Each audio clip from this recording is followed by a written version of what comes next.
merci. C'est le 18 décembre.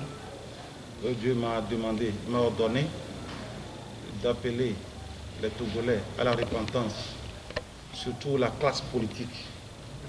Parce que Dieu a décidé de sauver le Togo de sa désolation. Raison pour laquelle il m'a demandé d'appeler tous les Togolais, surtout la classe politique, à la repentance.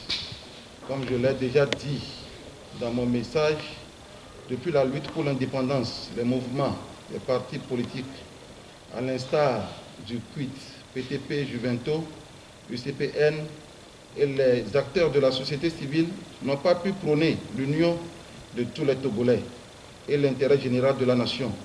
Ils ont malheureusement été les instigateurs de la haine, de la vengeance, de l'esprit partisan, instaurant ainsi deux grands clans au Togo. Les uns se prévalent du sud et les autres se réclament du nord, ce qui cristallise davantage cette division politique et sociale. Notre problème a commencé depuis cette époque et les successeurs n'ont fait qu'enfoncer le clou de cette division. La classe politique s'est servie du peuple pour ses intérêts personnels, que tout le monde connaît aujourd'hui.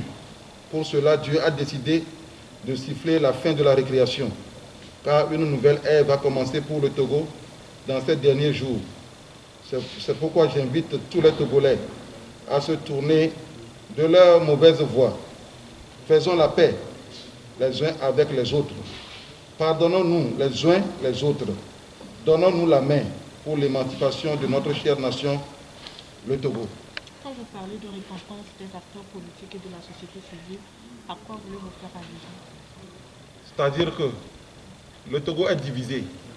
Ceux qui sont les instigateurs de cette division, ce sont les partis politiques. Depuis le temps, depuis l'époque des QUIT, de Juvento, etc. Ils ont été les instigateurs de la division du peuple togolais. Et cette division persiste jusqu'aujourd'hui. C'est pourquoi le Seigneur appelle les acteurs politiques à se repentir, à prôner l'union et la paix des Togolais. Le vivre ensemble, c'est ce que le Togo a besoin pour se développer. Je vous remercie. Un Togo nouveau, c'est dans quelques jours ou dans les jours à venir? Seul Dieu sait le jour. Moi, je ne connais pas le jour. Je ne sais pas ce que Dieu va le faire, comment Dieu va le faire, mais tout ce que je sais est qu'un miracle va se produire. Un miracle venant de Dieu va se réaliser sur la terre togolaise. Ça va être un miracle. Ce n'est pas la main d'homme qui va le faire.